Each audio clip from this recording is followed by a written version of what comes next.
골로새서 3장 18절에서 21절 말씀입니다. 제가 가진 성경으로 신약성경 327페이지, 신약성경 327페이지, 골로새서 3장 18절에서 21절 말씀 제가 봉독해 드리겠습니다. 아내들아 남편에게 복종하라. 이는 주 안에서 마땅하니라. 남편들아 아내를 사랑하며 괴롭게 하지 말라. 자녀들아 모든 일에 부모에게 순종하라.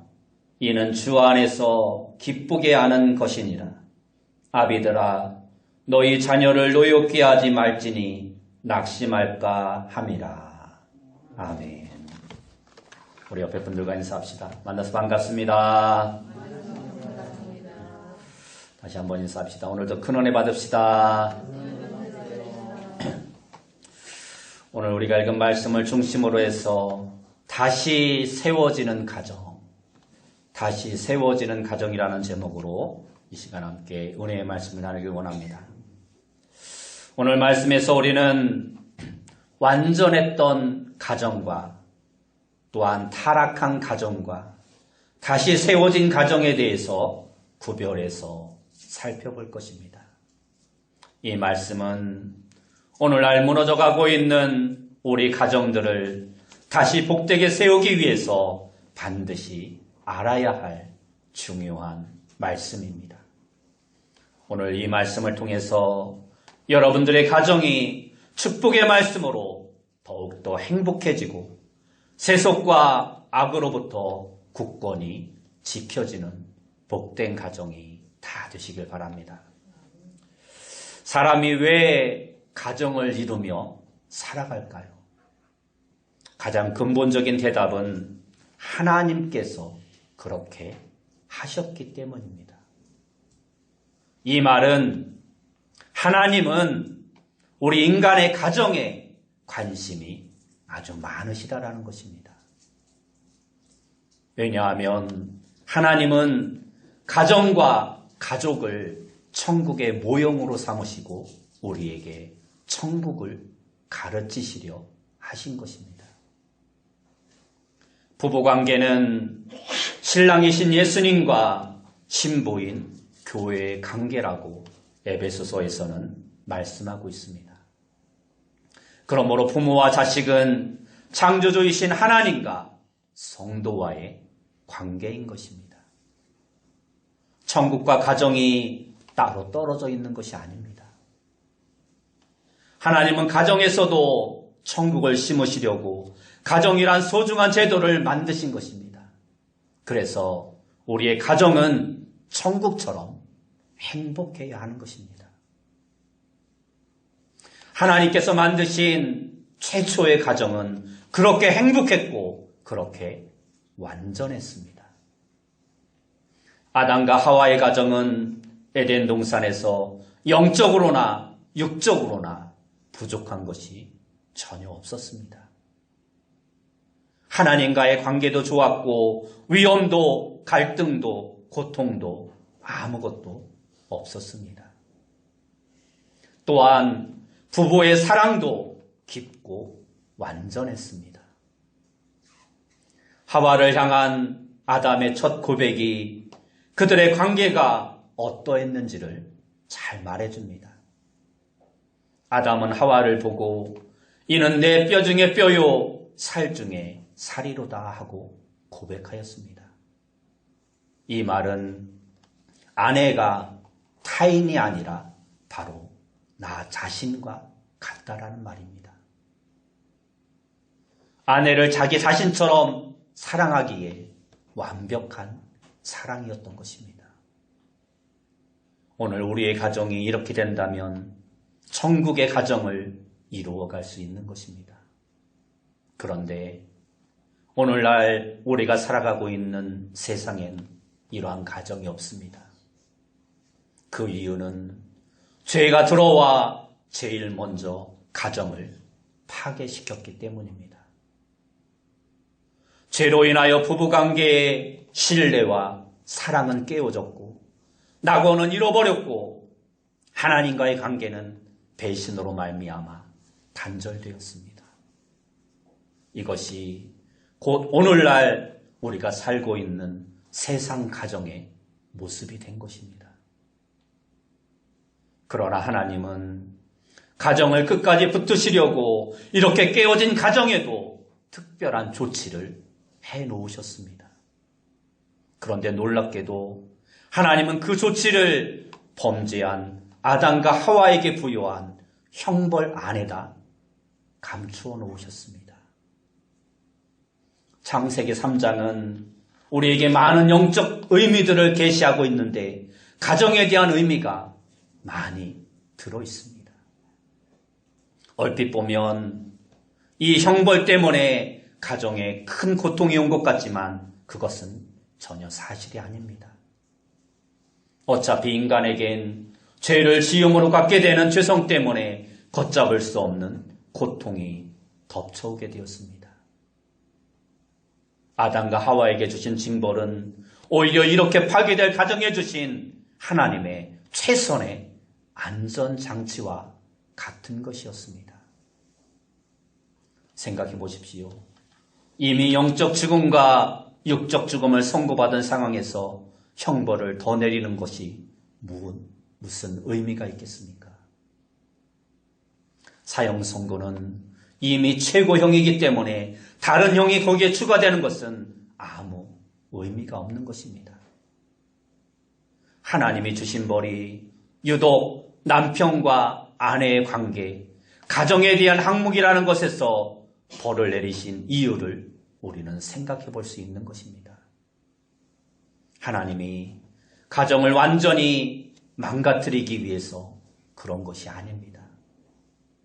그렇다면 이 형벌들이 하나님이 가정을 살리기 위한 필연적인 장치라는 것을 우리는 알 수 있는 것입니다. 이것을 알면 우리는 가정에 심어놓으신 하나님의 놀라운 비밀을 볼 수 있게 되는 것입니다. 가장 먼저 남자들이 받은 벌입니다. 남자가 받은 벌은 이마에 땀이 나도록 힘들게 일해서 가족을 먹여 살리게 하라는 것이었습니다. 그 징벌 때문에 남편들, 아버지들이 왜 그런지도 모르고 평생 남의 밑에서 눈치 보고 일하며 돈을 벌어다가 식구들을 먹여 살리는 것입니다. 하나님이 그 벌을 주셨기 때문에 벗어날래야 벗어날 수도 없는 것입니다. 두 번째로 아내들에게 주신 벌은 해산의 고통입니다. 만일 여자들이 출산을 거부했다면 인류는 이미 오래전에 멸종되고 말았을 것입니다. 그러나 출산의 고통은 필연적으로 여자에게 주어진 형벌이기에 피하지 못하고 아기를 낳아야 하는 것입니다. 그러나 다행히 하나님은 그 형벌 안에 모성애라는 큰 사랑을 함께 심어주셨습니다. 또 하와에게 선고된 벌이 있습니다. 너는 남편을 원하고 남편은 너를 다스릴 것이니라 하는 벌입니다. 이 말씀은 모든 여성을 불행하게 만든 남성 우월주의의 법령처럼 보입니다.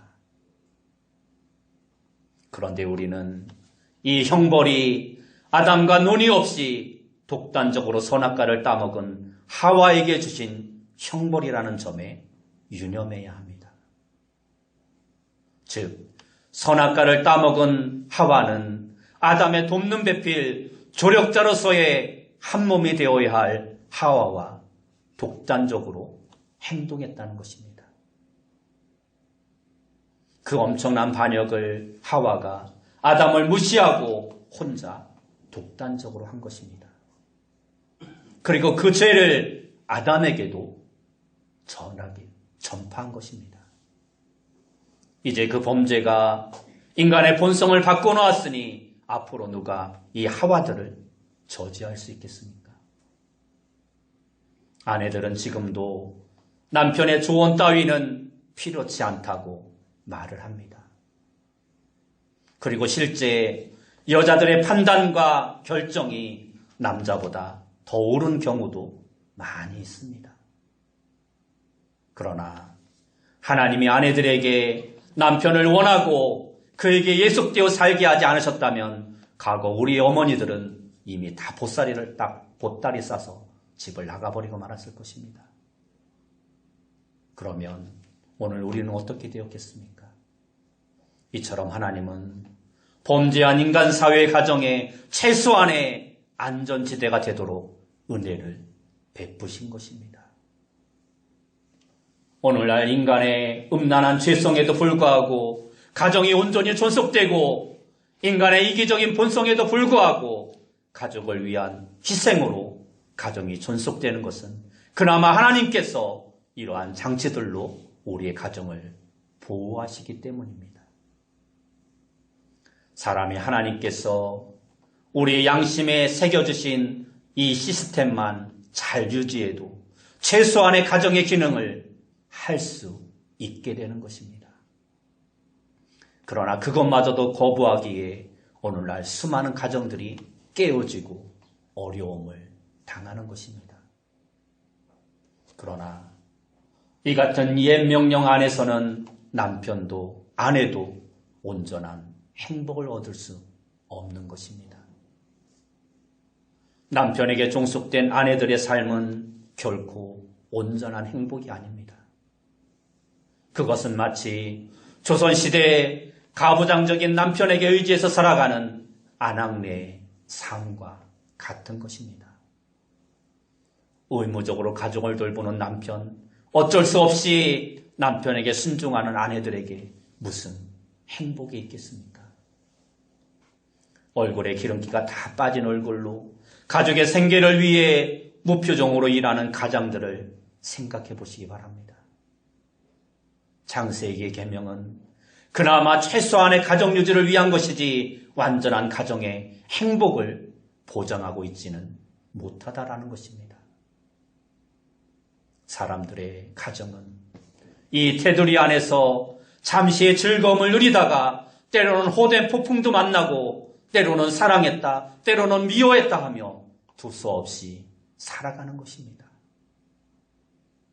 그러나 예수님 안에서 모든 것이 회복되어 가정도 다시 복되게 세워지게 되었습니다. 우리 가정들에 예수님이 계시다면 반드시 그 가정은 다시 복되게 세워질 것입니다. 그런데 그것을 위해 예수님은 우리에게 다시 새로운 명령을 주고 계십니다. 오늘 본문 18절 말씀입니다.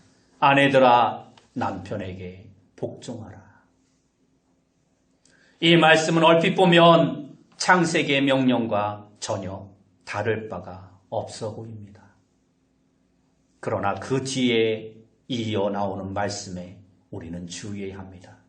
이는 주 안에서 마땅하니라. 그러니까 이 계명은 옛 창세기에 준 계명이 아니라 예수님 안에서 새롭게 주어지는 계명이라는 뜻입니다. 사도 요한이 새 계명을 너희에게 주노니 서로 사랑하라 한 말씀과 같은 원리입니다. 같은 내용이지만 다르다라는 것입니다.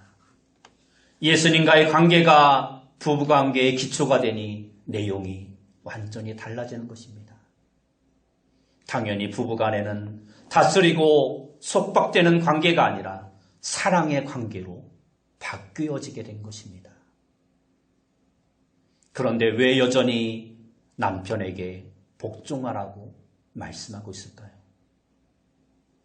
현대 인간관계에서는 복종이라는 말 자체에 거부감이 매우 큽니다. 예수 그리스도 안에서도 여전히 아내들이 남편들에게 복종하라고 했다면 거기에는 이유가 있을 것입니다. 그것은 여전히 하와의 죄성이 여자들에게, 아내들에게 내재해 있기 때문입니다. 인간 사회에서는 한 조직에 두 머리가 존재할 수 없습니다. 복수의 수뇌부, 복수의 머리가 존재할 수 있는 것은 가장 완벽한 삼위일체 하나님의 관계에서밖에 있을 수 없는 것입니다. 완전하고 죄 없는 사랑 안에서만 그것이 가능한 것입니다. 그래서 하와는 아담의 돕는 배필로서 동등한 권한이 있었지만 아담을 하와의 머리로 두셨다라는 것입니다. 이 말은 우열의 관계를 말씀하고 있는 것이 아니라 가정의 건전한 유지를 위해서 기능적인 지위를 허락해 주신 것입니다. 여전히 죄성을 가진 두 죄인이 만나 이룬 가정에는 반드시 죄끼리 충돌하게 되어 있습니다. 그때의 조정을 위해서는 남편이 기능적으로 우위가 되게 하라는 것입니다. 보통 가정을 보면 일반적으로 아내들은 나이가 들어갈수록 발언권이 더 세집니다.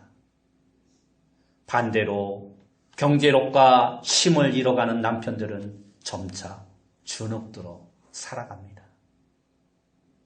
이러한 가정의 모습은 가부장적인 남편이 주도한 가정과 마찬가지로 아름답지도 행복하지도 않은 것입니다. 물론 어떤 남편들은 존경받을 만한 인격이 안 되는 사람이 될 수도 있습니다.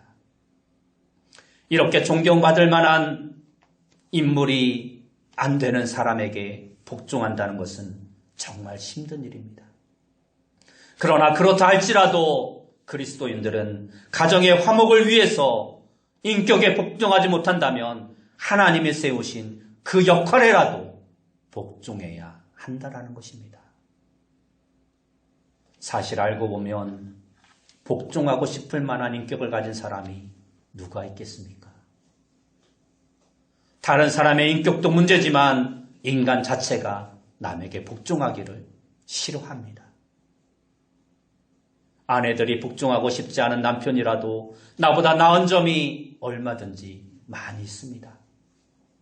그런 걸 넘어서 예수님 안에서 단지 인간으로서도 남편들은 마땅히 존중을 받아야 한다는 것입니다. 그리고 아내가 남편에게 번번이 복종해야 할 일도 사실은 별로 없습니다. 요즘 사회인 이미 중요한 일들은 다 아내들에게 넘어왔습니다. 남편에게 복종해야 할 것들은 아주 사소하고 시시한 것들입니다. 눈에 거슬리는 남편의 버릇, 그러한 것을 참아주는 정도입니다. 두 사람과는 아무 관련도 없는 일에 끝까지 내 주장을 하지 않고 남편의 의견을 인정해주는 그러한 정도에 불과합니다. 아내들이 남편의 인격을 존중해주고 사소한 의견만이라도 잘 따라준다면 남편들은 행복합니다. 그러니 하나님이 보장하신 더 화목하고 더 복된 가정이 이루어질 수밖에 없는 것입니다. 그리고 에베소서에서는 아내들이 남편에게 복종해야 할 이유를 밝히고 있습니다. 교회가 그리스도를 섬기는 것 같이 아내들은 남편을 섬길지니라. 이 말씀은 아내가 남편을 섬기는 것을 통해 나는 그리스도를 섬기고 있다는 것을 보여줘야 한다는 것입니다. 아내가 남편에게 순종하지 않는다면 그가 예수님을 섬긴다는 것을 세상 사람들은 믿을 수 없다라는 것입니다. 하나님의 명령에 따르지 않으니 예수님을 따르는 게 아닌 것이 되기 때문입니다. 이것은 정말 강력한 공고의 말씀인 것입니다. 그러나 하나님께서는 이러한 명령을 아내들에게만 주지 않으셨습니다. 당연히 이에 상응하는 명령을 남편에게도 주었습니다. 가정은 한 사람만 노력한다고 에덴처럼 회복되는 것이 아닙니다. 그러기에 청년들이 믿음이 없는 배우자와 결혼해서 함께 인생을 시작한다는 것이 얼마나 위험한지 우리는 알아야 합니다. 본문 19절은 남편들에게 명령합니다. 남편들아, 아내를 사랑하며 괴롭게 하지 말라. 이것이 상호간에 지켜야 가정은 행복하고 온전해지는 것입니다. 남편들에겐 부부관계에 있어서 치명적인 약점이 있습니다. 그것은 가정에 대한 짐은 지지만 아내를 진심으로 사랑하기가 쉽지 않다라는 것입니다. 남편들은 아내를 사랑한다 해도 태생적으로 좀 더 이기적인 사랑을 합니다. 아내들은 사랑을 안 하면 안 했지 이기적인 목적으로 사랑하지 않습니다. 그래서 남편들을 평생 예수님의 사랑을 본따서 아내를 사랑할 것을 말씀하고 있는 것입니다. 오늘날 많은 아내들이 남편에게 사랑을 느끼지 못하고 불행하게 살아갑니다. 돈은 벌어다 주고 집에는 들어오는데 사랑은 주지 않습니다. 태생적으로 잘 안 되는 헌신적인 사랑이기에 하나님은 남편들의 노력을 요구하고 있는 것입니다. 기도하며 노력하는 남편에게 하나님은 점점 아내를 사랑할 수 있는 은혜를, 축복을 허락해 주시는 것입니다. 사실 진짜 사랑은 감정보다 의지에 더 가깝습니다. 첫눈에 반해서 사랑하는 그러한 사랑은 오래가지 못합니다. 죄인들 속에서 애정하는 감정이 드는 것을 성경에서는 사랑이라고 말하지 않습니다. 그러므로 진정한 사랑은 감정보다는 오히려 의지 쪽에 가깝다라는 것입니다. 이어서 남편들은 말과 행동으로 아내를 무시하고 괴롭게 하지 말라고 말씀합니다. 때로 남편들은 아내를 괴롭히려고 결혼한 것처럼 보일 때가 많습니다. 아내들은 사실 집에서 남편을 그렇게 괴롭히는 일이 별로 없습니다. 그런데 남편들은 퇴근하고 들어오면서부터 계속 아내를 괴롭힙니다. 요즘같이 부부가 맞벌이하는 시대엔 과거 아버지들처럼 물 떠와라, 밥상 내와라 그러면 큰일 납니다. 육아도 둘이 같이 하지 않으면 아내는 정말 고단한 삶을 살아갈 수밖에 없는 것입니다. 아내를 괴롭게 하지 말고 사랑하고 돌볼 때 남편에게 무슨 복이 임합니까? 오늘 명령대로 남편이 순종할 때 아내도 행복하고 아내가 행복하면 자신에게도 영적으로나 육적으로 복이 된다는 것입니다. 베드로전서 3장 7절 말씀에 보면 남편 된 자들아 이와 같이 지식을 따라 너희 아내와 동거하고 그를 더 연약한 그릇이요 또 생명의 은혜를 함께 이어받은 자로 알아 귀히 여기라. 이는 너희 기도가 막히지 아니하게 하려 함이라 하고 말씀하고 있습니다. 아내를 귀히 여기지 않으면 우리의 기도가 막힌다라는 것입니다. 아내를 사랑하지 않으면 우리의 기도가 막힌다라는 것입니다. 여러분 모두가 오늘 이 말씀을 잘 새겨두고 평생 순종하며 지킴으로 행복한 가정을 이루어가는 귀한 성도님들이 다 되시기 바랍니다. 마지막으로 복되게 세워지는 가정은 부모와 자식의 관계도 바로 세워지게 되어 있습니다. 20절 말씀을 보면 자녀들아 모든 일에 부모에게 순종하라. 이는 주 안에서 기쁘게 하는 것이니라 하고 말씀합니다. 부모 자식 간이 천륜이라고 저절로 좋은 관계가 유지되는 것이 아닙니다. 자식에게 주신 명령은 모든 일에 부모님께 순종하라는 것입니다. 이것은 이미 십계명에서부터 주어진 말씀입니다. 그러면 왜 하나님은 꼭 집어서 자식들에게 부모 공경의 의무를 주고 있는 것일까요? 우선 사람은 권위에 복종하는 걸 배워야 하기 때문입니다. 우리는 그것을 부모님께 배워서 하나님을 순종하는 데까지 나아가는 것입니다. 자녀들이 어려서 잘 다니던 교회를 크면서 안 나가는 경우가 많습니다. 부모들이 다시 교회 잘 나오라고 해도 이제는 듣지 않습니다. 이처럼 부모에게 순종하지 못하면 결국 하나님께도 순종할 수 없는 것입니다. 그러므로 부모 말을 잘 듣고 순종하도록 자식을 믿음으로 키워야 한다는 것입니다. 우리에게 부모 공경을 명령하신 또 다른 이유는 하나님께서는 약자의 하나님이시기 때문입니다. 부모와 자식 사이에서 부모는 자식에게 약자일 수밖에 없습니다. 왜냐하면 더 사랑하는 사람이 어쩔 수 없이 약자이기 때문입니다. 인간은 자신에게 약자일 수밖에 없는 사람들을 교모하게 무시합니다. 자식들은 죄인이라 자라면서 점점 약자의 부모를 무시하고 멸시합니다. 그리고 부모들은 그렇게 무시를 당해도 사랑하는 자녀에게 어쩔 수 없이 그냥 지나쳐버립니다.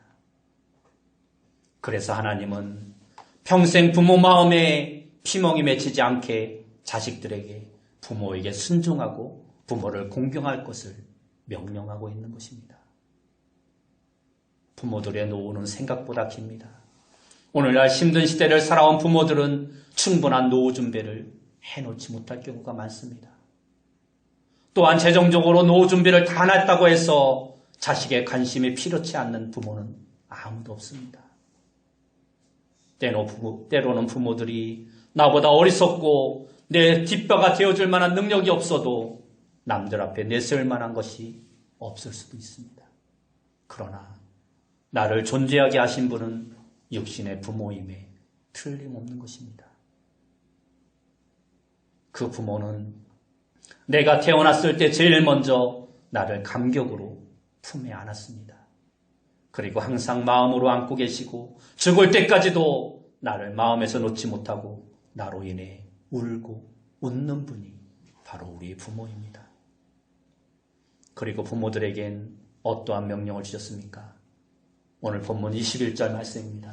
아비들아 너희 자녀를 노엽게 하지 말지니 낙심할까 함이라.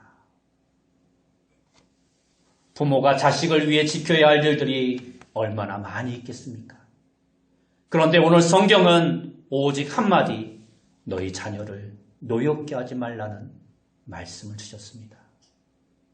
왜 그랬을까요? 자식에게 가장 치명적인 독은 부모가 자녀를 노엽게 하는 것이라는 뜻입니다. 자식들은 부모들의 웬만한 꾸지람과 훈계를 싫어하면서도 다 받아들입니다. 왜냐하면 그것이 자신을 위해서 하는 잔소리라는 것을 알기 때문입니다. 그런데 부모들의 어떠한 행동은 자식을 노엽게 할 수도 있다는 것입니다. 그것은 인격 대 인격으로 자식을 무시하거나 모욕하는 경우를 말합니다. 자녀를 한심하게 보는 때입니다. 대개 이런 경우는 어머니들보다 아버지들이 자식들을 노엽게 하는 경우가 많습니다. 자식이 노여워할 때는 자기를 몰아붙이는 부모의 언행 안에 사랑이 보이지 않을 때입니다. 부모도 때로는 자식에게까지 이기적일 수 있습니다. 자식들이 실패하고 원하는 대로 잘 해내지 못할 때 부모는 속상해합니다. 그러나 그럴 때 부모의 책망 속에 자식에 대한 사랑이 더 많은지 아니면 부모의 욕심이, 이기심이 더 많은지 잘 살펴보아야 합니다. 자식들은 그것을 너무도 잘 압니다.